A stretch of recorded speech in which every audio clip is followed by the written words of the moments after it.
네, 어느덧 2024년이 지나고 2025년이 된 지도 벌써 19일째입니다.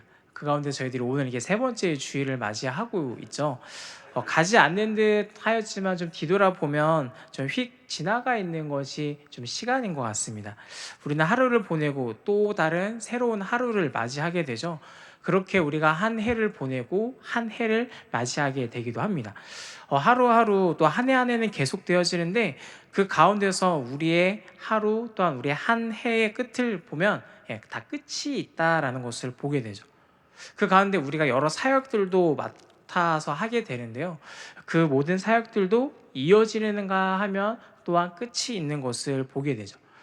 제가 지금 맡게 된 샬롬 학교도 동일한 것 같아요. 이전에는 오동구 목사님께서 샬롬 학교를 잘 이끌어 오셨던 것을 제가 이어받게 되었죠. 동시에 오동구 목사님은 어때요? 샬롬 학교에 그 맡았던 사역을 마무리하게 된 것을 보게 되죠. 사역이 어느 한 사람에게 끝이 좀 나게 되기도 하지만 또 누군가가 이어받아서 이렇게 하게 되는 경우도 우리 주변엔 참 많이 있습니다. 오늘 본문에서도 이와 같은 일들이 좀 반복되어지고 있는데요.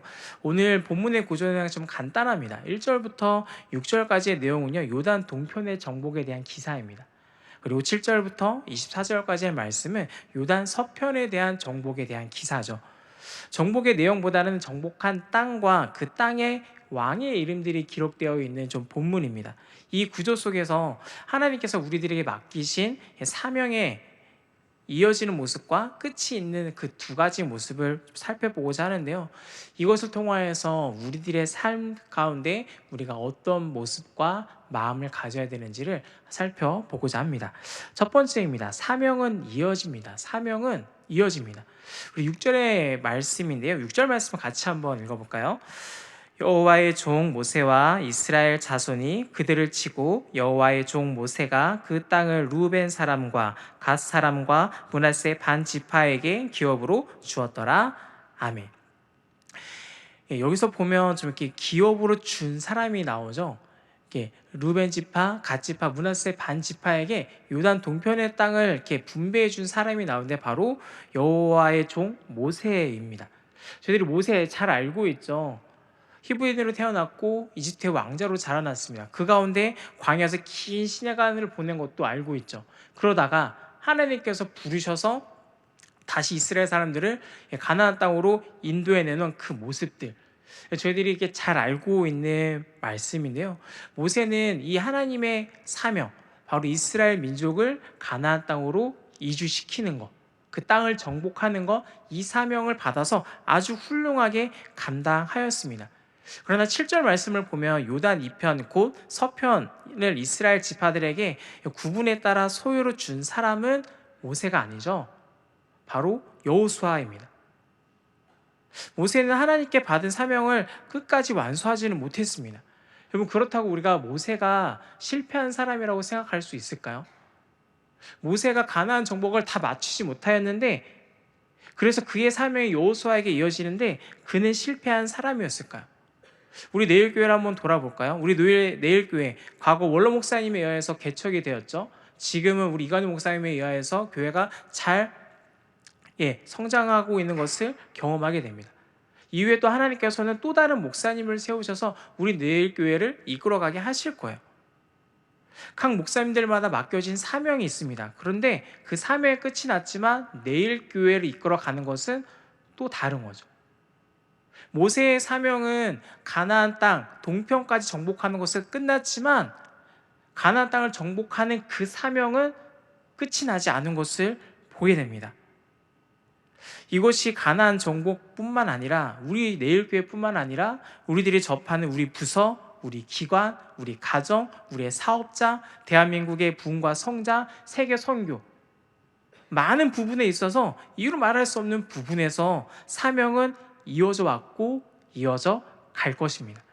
이 사명을 다할 때까지 바울이 그러했듯이 믿음의 선한 싸움을 우리는 싸워 나가야 합니다. 그런데 한편으로는 우리가 이런 생각을 해야 되는 것이죠. 내가 굳이 완수할 필요가 없다라고 하는 것이요. 다르게 말하면요, 내가 굳이 완수해야 된다라는 조바심을 내지 않아도 된다라고 하는 겁니다. 하나님께서 내게 보이신 분명 꿈과 비전이 있습니다. 하나님께서 그 나를 통하여서 이루어 가시고자 하셨습니다. 그러나 그렇지 않더라도 예, 한편으로는 우리가 그것을 좀 끝을 보면 참 축복이겠지만 그 끝을 보지 못하는 경우도 종종 있는 것을 보게 되죠. 누군가 일어나 그 일을 이어서 하게 되는 것을 보게 됩니다. 대표적인 것이 성전 건축이었습니다.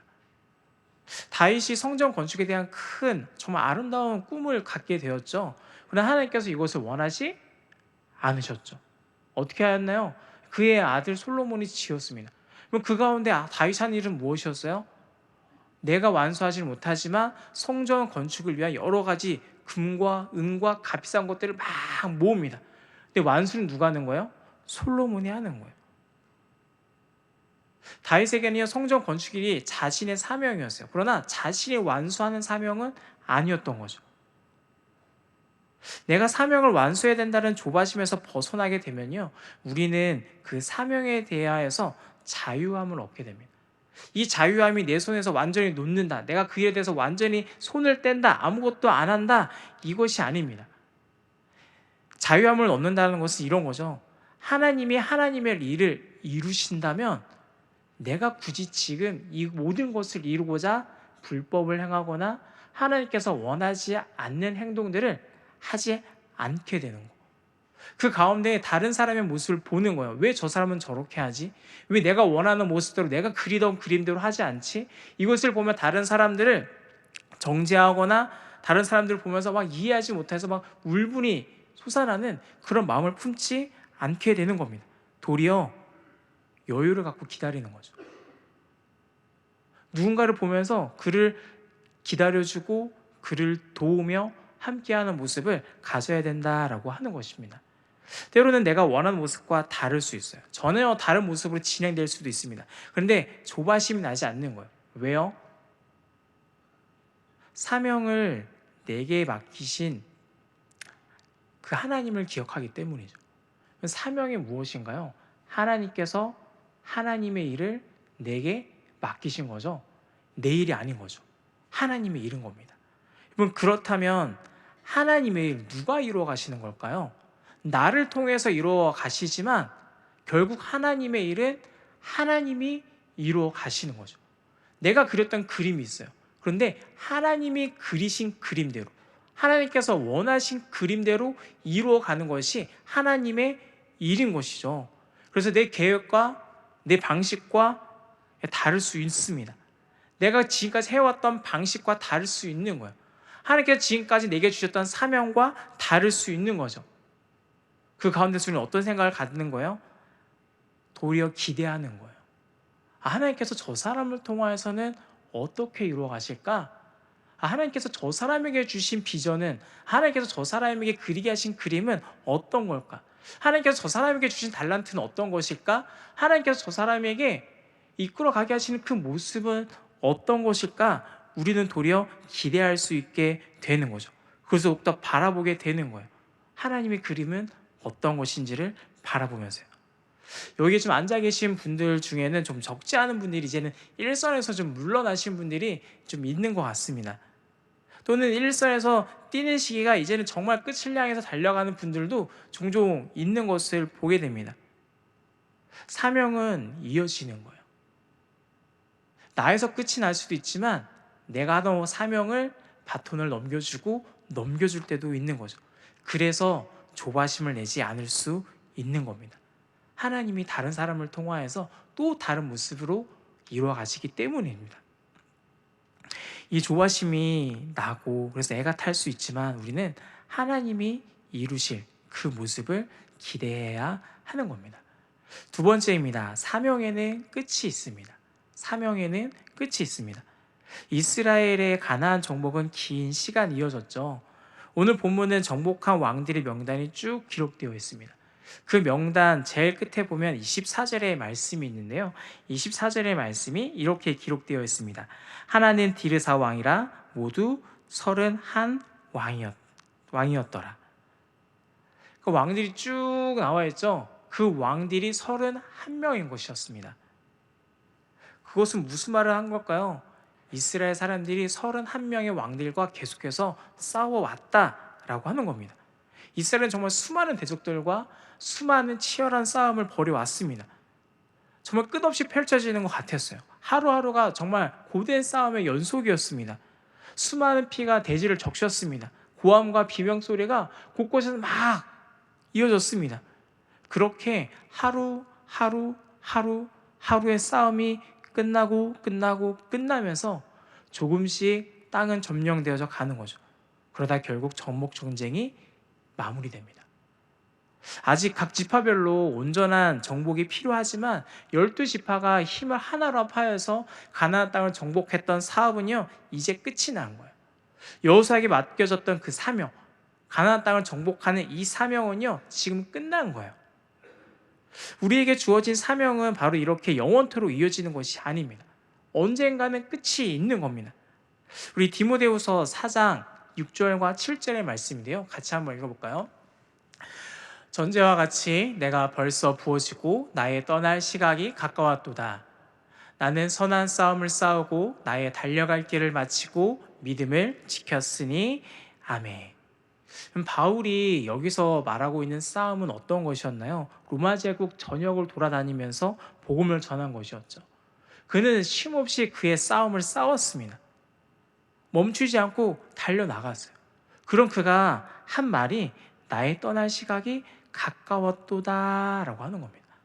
나는 나의 달려갈 길을 마쳤다라고 하는 겁니다.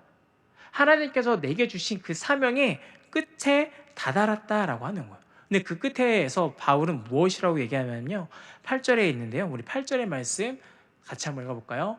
이제 후로는 나를 위하여 의의 면류관이 예비되었으므로 주 곧 의로우신 재판장이 그 날에 내게 주실 것이며 내게만 아니라 주의 나타나심을 사모하는 모든 자에게도니라. 아멘. 바울은 자신을 위하여서 의의 면류관이 예비되어 있다라고 말을 하고 있습니다. 그리고 이 면류관이 주의 나타나심을 사모하는 모든 자들에게 동일하게 주어질 것이다 라고 말씀을 하고 있죠. 여호수아에게는 이런 것이 무엇이었을까요? 여호수아는 가나안 땅을 정복하고 나서 그에게 주어지는 것은 무엇이었을까요? 하나님께서 주신 복된 땅, 정말 그 젖과 꿀이 흐르는 그 땅을 정복하고 이제 그 땅에서 하나님을 섬기는 거예요. 예전에 그가 어렸을 때 그가 애굽에서 어떻게 하였나요? 바로에게 고생만 당하고 노예로 살아갈 수밖에 없었잖아요. 근데 그가 이제는 가나안 땅에서, 그들이 정복한 그 땅에서, 하나님께서 정복하게 하신 그 땅에서 이제는 어떻게 하는 거예요? 하나님만 경배할 수 있는 거예요. 하나님께서 먹게 하여 주시는 과실을 먹는 거예요. 하나님께서 주시는 풀을 먹을 수 있는 거예요. 하나님께서 주시는 물을 먹을 수 있는 거예요. 그곳에서 자신들의 가축들이 자라고 그곳에서 자신들의 아이들이 자라게 되는 것을 보게 되는 겁니다. 하나님께서 주시는 은혜와 복을 누리며 그 땅에서 살아가게 되는 겁니다. 여러분에게도 하나님은 이런 복된 날을 주실 겁니다. 여러분들 이런 복된 날 정말 잘 누리려면요, 우리에게 필요한 것이 무엇일까요? 여호수아처럼 정말 자신의 사명을 다 마치는 날이 있습니다. 그래서 하나님께서 우리들에게 의로운 면류관을 예비해 주실 거예요. 그 날에 우리가 그것을 잘 누리려면 우리들에게 필요한 것이 무엇일까요? 바로 수고입니다. 수고. 힘을 다하여 수고하는 것이 필요합니다. 나 정말 최선을 다했어. 나 정말 할 거 다 했어. 이것이 필요한 거예요. 이제 곧 설 명절이 다가오죠.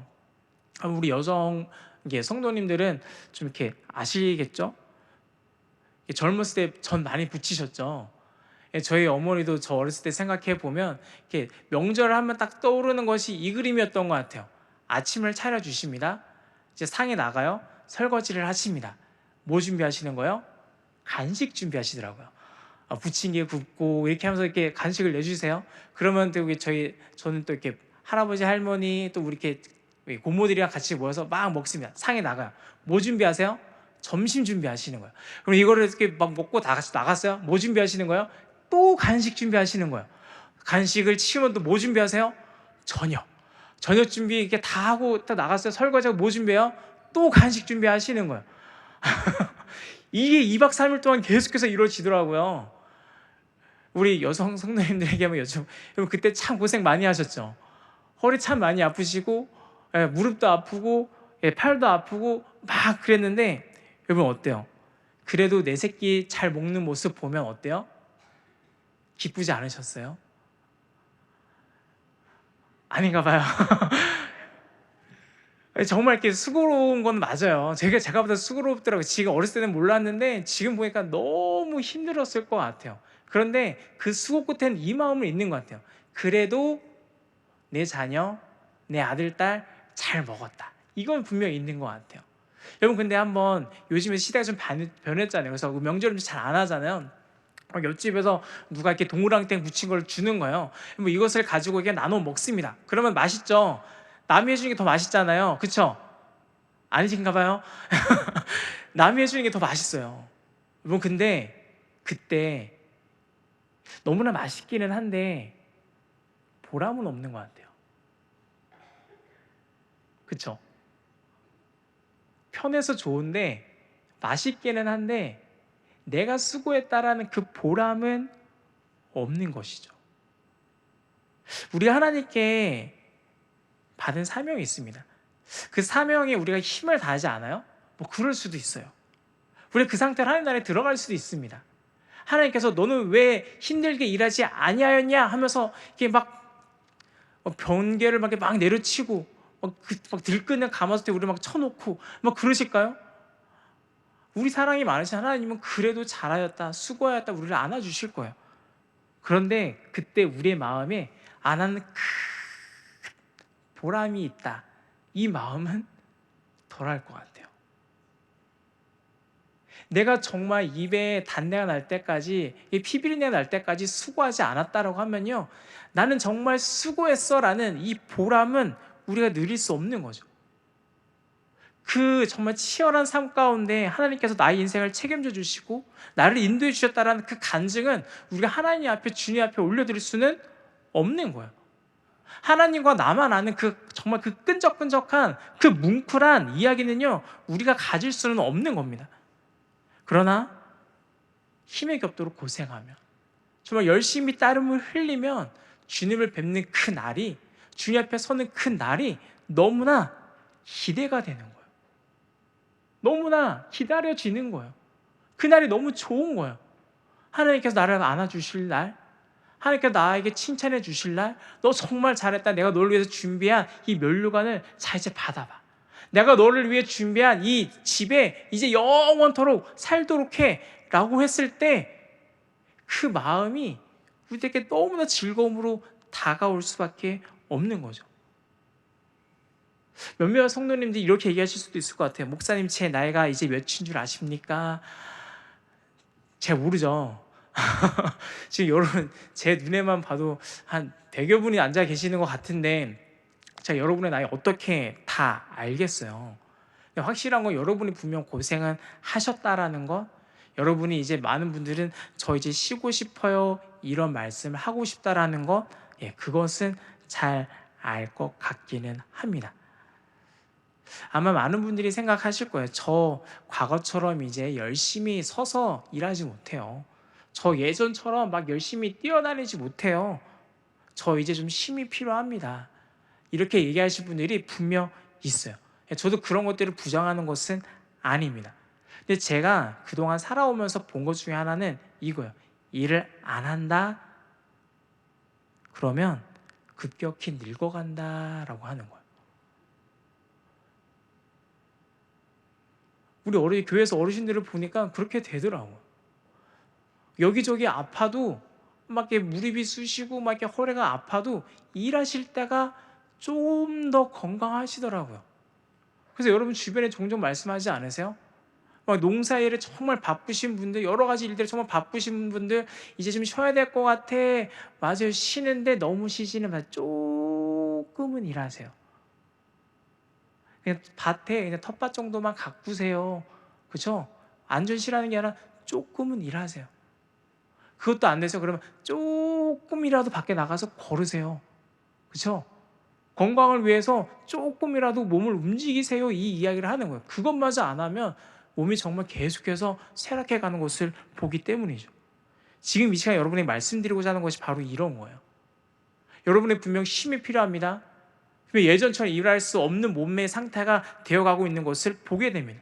여러분의 경제력이 과거와 같지 않을 수도 있습니다. 그런데 그럼에도 불구하고 여러분의 인생에서 지금 할 수 있는 일, 지금도 할 수 있는 일, 그 일을 계속해서 해 나가시라라고 하는 겁니다. 교회에는, 가정에는, 하나님 나라에는 아직도 여러분이 해 주셔야 할 일들이 참 많이 있습니다. 여러분들이 관심을 가져 주셔야 될 일들이 참 많이 있어요. 여러분들이 기도해 주셔야 될 일들이 참 많이 있습니다. 여러분 갈렙만 보더라도 나이가 80이 되었어도 어떻게 고백하였나요? 이 산지를 내게 주소서. 이 산지를 내게 주소서, 이 이야기를 하는 거예요. 아마 갈렙이 과거같이 선봉장이 되어 막 앞에 나와서 창칼을 휘두르지는 않았을 거예요. 나 이제 쉬어야 돼, 이 얘기를 할 법한 나이입니다. 그런데 갈렙이 한 얘기가 뭐예요? 나 할 수 있어. 나 지금 뭔가 해야 돼. 이것이 갈렙의 생각이었어요. 여러분도 여러분이 할 수 있는 일, 여러분이 해야만 하는 그 일을 찾을 수 있기를 간절히 소망합니다. 하나님께서 지금 여러분에게 맡기신 그 일들을 찾기를 소망합니다. 과거와 분명 다를 수 있어요. 내 능력이 과거와 다릅니다. 그럼에도 불구하고 하나님께서 오늘 여러분에게 주신 그 선한 싸움, 그 사명, 그것에 힘을 다할 수 있기를 기도합니다. 기도하는 일에, 누군가를 권면하는 일에, 누군가를 격려하는 일에 여러분이 필요한 거죠. 여러분의 노련미가 필요한 거예요. 여러분의 경험이 필요한 겁니다. 하나님은요, 여러분이 그 일들에 함께 하시기를 간절히 바라고 소망하는 겁니다. 그 일에 힘쓸 때, 그 일에 힘써 수고할 때, 그 일이 마치고 다가오는 만족감이 있다라고 하는 거죠. 주님이 주시는 위로와 격려는 더 크고 더 따뜻하게 다가올 겁니다. 보람은 더 크게 다가올 겁니다. 이것을 여러분이 꼭 기억할 수 있기를 간절히 소망합니다. 이제 2025년이 시작되어 여러 날이 흘러가고 있습니다. 하나님은 저와 여러분에게 각기 다른 달란트와 각기 다른 사명을 주셨죠. 사명을 이어가는 분도 있고 이어받는 분도 있고 새로운 사명이 받아지기도 합니다. 어떠한 사명을 맡았든지 여러분들이 그 모든 것들 가운데 때로는 여유 있게 다른 사람들이 더 잘할 수 있기를 바라는 마음으로 기다려주고 격려할 수 있기를, 또한 지금 내가 하지 못하는 일들이 참 많아진다 하더라도 끝까지 하나님께서 주신 그 사명을 은혜롭게 잘 감당해 나갈 수 있기를, 그래서 주님과 함께하는 그 즐거움에 늘 참여할 수 있기를 간절히 소망합니다.